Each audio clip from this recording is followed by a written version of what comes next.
Vamos a hablar de un tema por demás interesante. Como todos sabemos, la insuficiencia cardíaca es la etapa final del 99% de las cardiopatías, ya sea bien manejadas o mal manejadas. La única diferencia es el tiempo en que va a aparecer y si la persona sobrevive lo suficiente para que aparezca. ¿Sigamos? Solo para que recordemos un poquitito la definición de insuficiencia cardíaca: conjunto de síntomas y signos físicos secundarios a una alteración, ya sea de la función ventricular, de las válvulas cardíacas o de las condiciones de carga de los ventrículos. Ya sabemos nosotros que hay pacientes que realmente tienen ya falla cardíaca pero no tienen síntomas. Aparece la disfunción ventricular asintomática, pacientes que ya tienen fracción de expulsión alrededor de 45% y no tienen molestias, pacientes que tienen una insuficiencia cardíaca, digamos, con fracciones de expulsión de 45%, pero han activado sus mecanismos compensatorios. Entonces el paciente hasta cierto punto está asintomático. Después aparece la insuficiencia cardíaca ya descompensada, donde los mecanismos de compensación del organismo no han sido suficientes, dígase sistema adrenérgico, dígase sistema de renina-angiotensina, aldosterona, etc. Entonces aquí es donde nosotros empezamos a ver al paciente en algunas ocasiones con síntomas, disminución de la capacidad de esfuerzo y una función ventricular alterada. Y por supuesto todos hemos tenido algún caso de insuficiencia cardíaca refractaria, que pese a que el paciente ya está con medicamentos, no lo logramos controlar. Solo para que recordemos nosotros las determinantes de la función ventricular: la contractilidad, la precarga, la poscarga. Frecuencia cardíaca, esto genera acción en el volumen de eyección y volumen minuto. ¿Por qué ponemos esta diapositiva en particular? Porque todos estos son mecanismos fisiológicos, pero también son mecanismos de compensación. Y en determinado momento, cuando estos mecanismos no son suficientes, la medicación, la intervención farmacológica que nosotros hagamos, irá dirigida a cualquiera de estas partes. Entonces nosotros podemos tener sobrecarga de la presión, sobrecarga de volumen, restricción en el llenado del ventrículo, pérdida de músculo, ejemplo el infarto, alteración en la contractilidad. Esto nos puede llevar a alteraciones hemodinámicas, puede haber lesión cardíaca y cualquiera de estas combinaciones nos puede llevar a insuficiencia cardíaca. De aquí que vamos a hablar específicamente de lo que es el tema de la plática, que es el tratamiento de la insuficiencia cardíaca. Es muy importante para el tratamiento tratar de definir nosotros qué está causando esta insuficiencia cardíaca. Si es isquemia, si es un problema de miocardiopatía, si es una sobrecarga hemodinámica. Tratar de definir si el mecanismo del fallo. Recordemos nosotros que desde hace algunos años para acá ya se utiliza el problema de la disfunción diastólica, que también hay que tratarla, no solo la insuficiencia sistólica, o si es una combinación de ambos. Cuando nosotros decidimos iniciar un tratamiento farmacológico o no farmacológico en general, la meta, por supuesto, es mejorar la sobrevida. Disminución de la morbilidad. En estos pacientes, mejorar la capacidad de esfuerzo. En la medida de lo posible, mejorar calidad de vida. Tratar de disminuir las alteraciones neurohormonales, tratar de disminuir la progresión de insuficiencia cardíaca y, por supuesto, tratar de disminuir los síntomas. Digo tratar porque no siempre lo logramos. En la mayoría de los padecimientos cardíacos y no cardíacos, tenemos que implementar medidas generales adicionales a los tratamientos farmacológicos. En el caso de la insuficiencia cardíaca, es importante el reposo físico y, decirlo de alguna manera, el reposo psíquico. El paciente está muy estresado, terapias relajantes son muy útiles. La restricción salina en la medida de lo posible. Nosotros sabemos que una dieta menor de 2 gramos de sal es casi imposible. Recordemos nosotros que la dieta habitual anda alrededor de los 8 a 10 gramos de sal. O sea que tratar de disminuirla a menos de 2 gramos es casi imposible, pero sí se logra en algunas ocasiones. Control calórico de la dieta. Recordemos nosotros hay que disminuirle peso al paciente si tiene sobrepeso. Y tratar de dar una dieta rica en proteínas, carbohidratos, tratar de disminuir un poquito las grasas. Por supuesto, en el tratamiento es importante también definir, si nosotros logramos de alguna manera, qué está causando la insuficiencia cardíaca.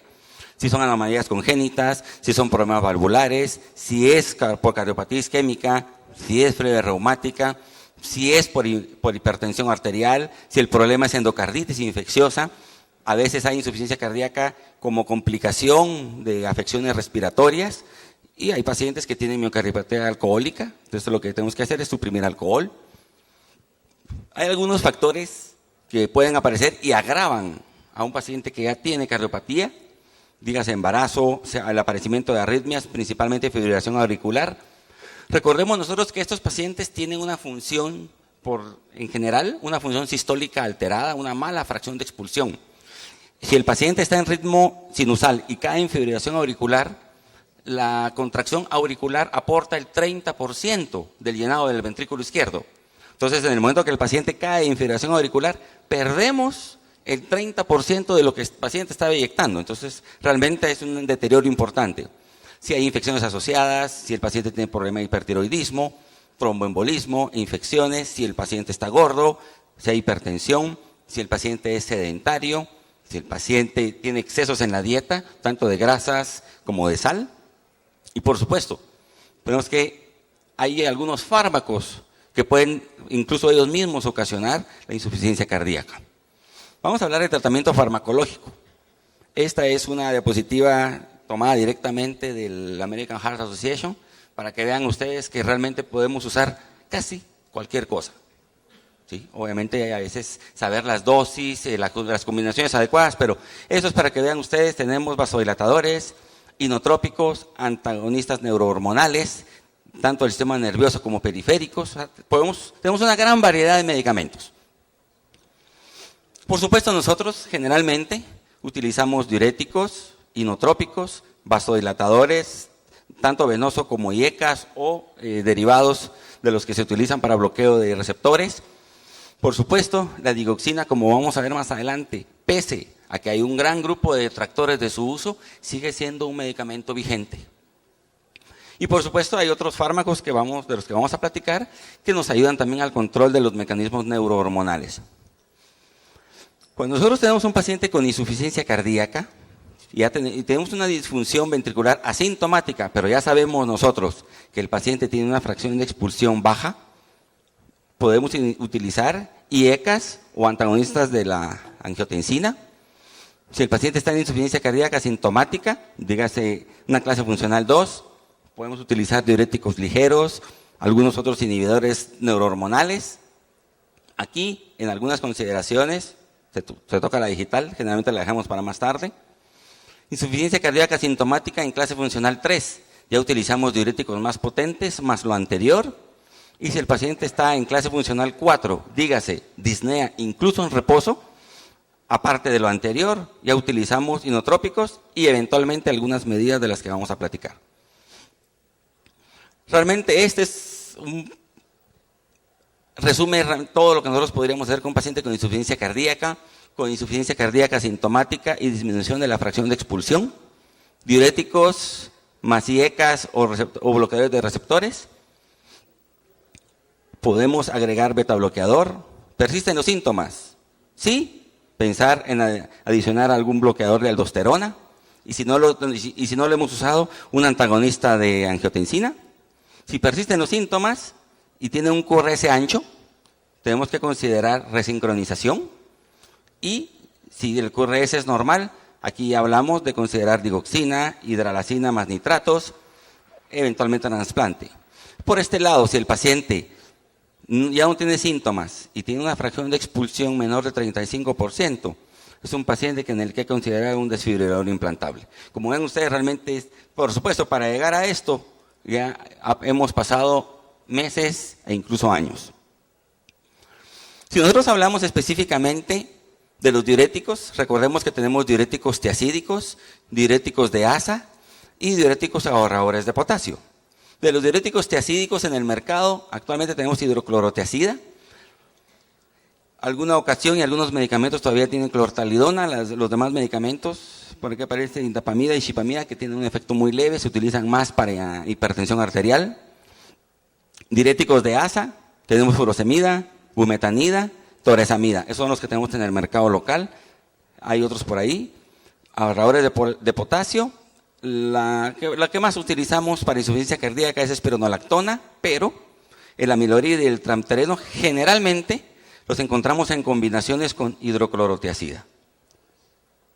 Los efectos de los diuréticos, como nosotros sabemos, es disminuir volemia y precarga, mejoran los síntomas de congestión. O sea, si el paciente no tiene síntomas congestivos, hay que evaluar la utilidad o no de utilizar diuréticos. Algo que es importante, los diuréticos se utilizan siempre asociados a un IECA o ARA2 o a un beta bloqueador. ¿Por qué?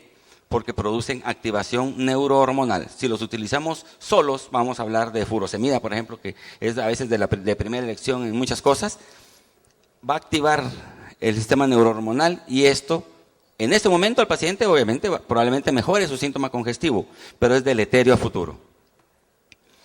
Inotrópicos positivos, hablemos de los digitálicos, las catecolaminas, hay algunos inhibidores de la fosfodiesterasa que se utilizaron en alguna ocasión, sin embargo, como vamos a ver, algunos estudios nos dijeron que la gente se moría más y se dejaron de utilizar.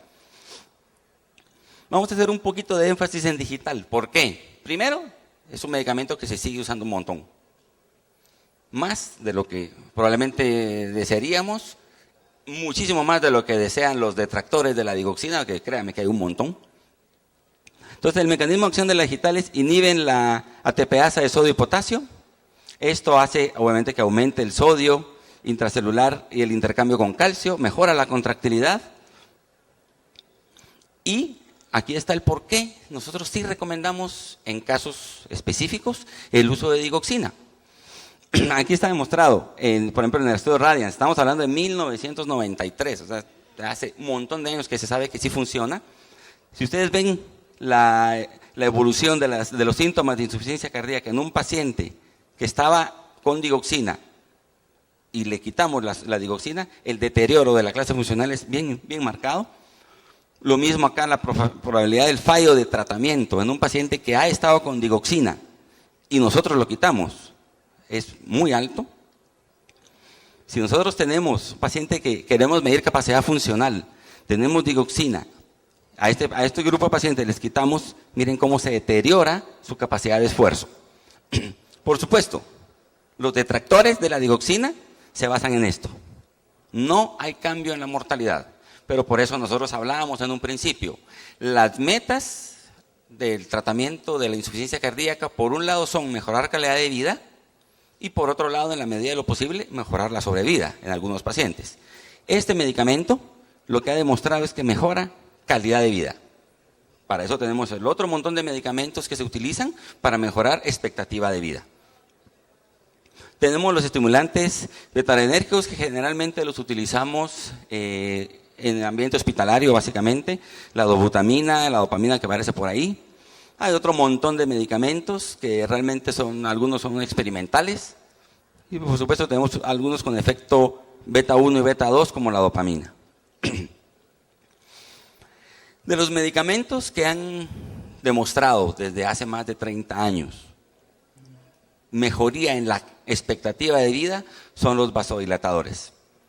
Puede ser desde los primeros que se utilizaron, que fue dinitrato de isosorbide combinado con hidralacina, ¿sí? En los estudios de veteranos 1 y estudios de veteranos 2, donde ya se demostró disminución de la mortalidad cercana al 15-20%. Entonces, desde ahí empezamos a mejorar expectativa de vida. Entonces, pues digamos, tenemos disminución en la precarga o en la poscarga. Acá tenemos así en general los venosos, que son los nitratos en general, nitroglicerina, dinitrato de isosorbide, el 5-mononitrato de isosorbide, arteriales, hidralacina, minoxidil, que obviamente si el paciente tiene presiones altas, pues lo tolera, si no, definitivamente no. Arteriovenosos, aquí entran los antagonistas de calcio, los inhibidores de la enzima convertidora, los inhibidores de receptores de angiotensina, los bloqueantes alfa-adrenérgicos, dígase beta bloqueadores. algunos activadores de los canales de potasio, que están actualmente ya en boga, como la ibardina, y algunos que tienen acción inespecífica, pero que sí funcionan. Por supuesto, hay aquí los venosos, como los nitratos, son vasodilatadores generales, pero su acción primordial es en vena. La hidralazina, su acción primordial es en arteria. Y tenemos los que están intermedios, que tanto sirven para arteria como para vena, como los IECAs y los antagonistas de angiotensina. Nosotros sabemos que la angiotensina 2 es, por un lado, uno de los vasoconstrictores más potentes que se conocen. Aparte de eso, favorecen muchísimo la fibrosis, el engrosamiento de las arterias, corazón, etcétera. A la larga, la activación de este sistema, si bien es cierto, en etapas iniciales le salva la vida al paciente, a largo plazo son deleterios. Por lo que nosotros tratamos, ya sea de bloquear esta enzima o bloquear la acción de esta angiotensina directamente en los tejidos. Los efectos hemodinámicos de los bloqueadores de la enzima convertidora o de los receptores de angiotensina producen vasodilatación arteriovenosa, no modifican la fracción de expulsión, no modifican la contractilidad, disminuyen el consumo de oxígeno, aumentan el flujo renal, aumentan flujo coronario, aumentan flujo cerebral y favorecen indirectamente la pérdida de líquido y la pérdida de sal a nivel urinario. Y aquí está. Vamos a ponernos ya un poquito más para acá, ya no vamos a hablar de los estudios de veteranos 1 y 2 que son realmente antiguos, pero como pueden ver estos, ya muchos de nosotros conocimos el consensus, estamos hablando desde 1987. O sea, desde ahí ya sabemos nosotros que los pacientes con insuficiencia cardíaca deben recibir un IECA y actualmente se ha comparado con los ARA2. Como ven ustedes, la disminución de la mortalidad es importante, es estadísticamente significativa. La anterior era con enalapril, este es con ramipril. Igual la mortalidad a largo plazo disminuye de manera estadísticamente significativa. El mecanismo de acción de los inhibidores de angiotensina, pues ya saben ustedes que lo que hace básicamente es bloquear la acción de todo lo anterior a nivel de los receptores. El efecto de ahí, que la comparación entre los dos grupos farmacológicos es similar. Y como pueden ver ustedes, los efectos de vasodilatación arteriovenosa no modifican frecuencia cardíaca ni contractilidad, favorecen la diuresis y tienen una ventaja, tienen de la acción neurohormonal. Disminuyen la aldosterona y aumentan la angiotensina 2, que es vasodilatadora, pero no dejan que actúe donde produce en algún momento vasoconstricción y fibrosis. Nosotros, en los pacientes con insuficiencia cardíaca, utilizamos aún la aldosterona, que si bien es cierto es un diurético relativamente débil, asociado a diuréticos de ASA o a otros diuréticos, mejora muchísimo su efecto diurético por un lado, y por el otro, lo que nosotros buscamos con el uso de la espironolactona es disminuir la fibrosis, tanto de miocardio como de vasos. De los medicamentos relativamente más nuevos, hablando de los últimos 15 años, por supuesto, que tampoco es nada, no es primicia, tenemos los beta bloqueadores en general, ¿sí? Sin embargo, los que más se han estudiado y demostrado beneficio en insuficiencia cardíaca son el bisoprolol, el metoprolol, el carvedilol y posteriormente apareció el nebivolol, que también se utiliza para el tratamiento de insuficiencia cardíaca en grupos específicos de pacientes.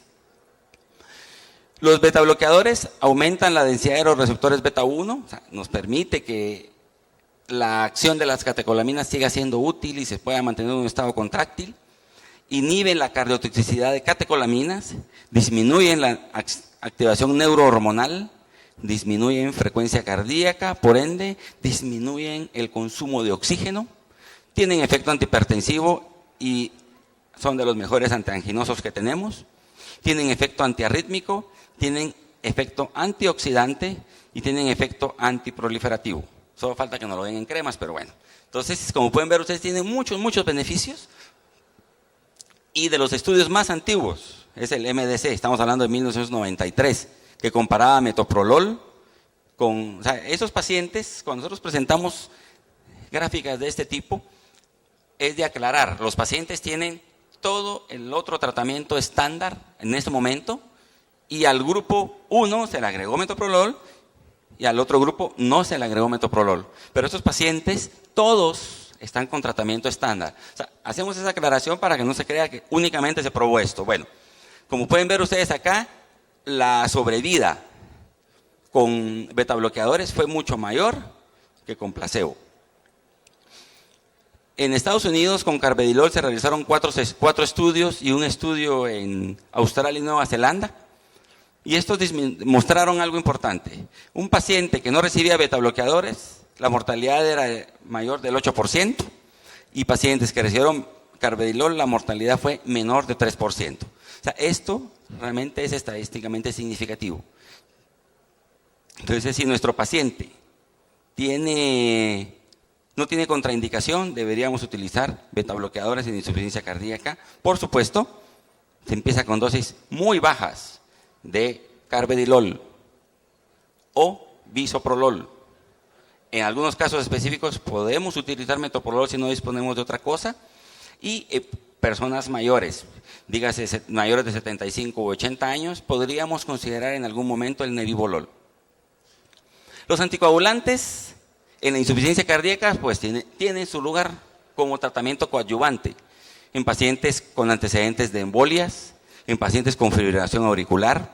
Si nosotros a este paciente identificamos un trombo, si el paciente tiene un aneurisma grande demostrado por ecocardiografía o por angiografía, si el paciente tiene una clase funcional 3 o 4, tiene mala función, una baja fracción de expulsión, presencia de aneurisma o está muy dilatado, también es candidato a anticoagulación.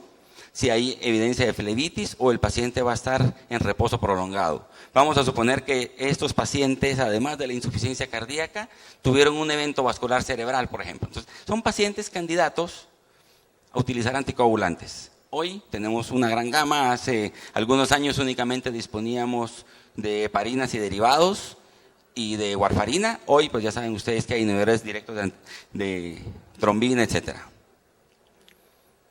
Antiarrítmicos se utilizan básicamente en pacientes que tienen taquicardia ventricular sostenida con o sin síntomas. Aquí podemos utilizar betabloqueadores o amiodarona. Ojo, no aparece la propafenona. ¿Por qué? Recuerden ustedes, la propafenona es un buen antiarrítmico, pero no se debe utilizar en pacientes con mala función ventricular.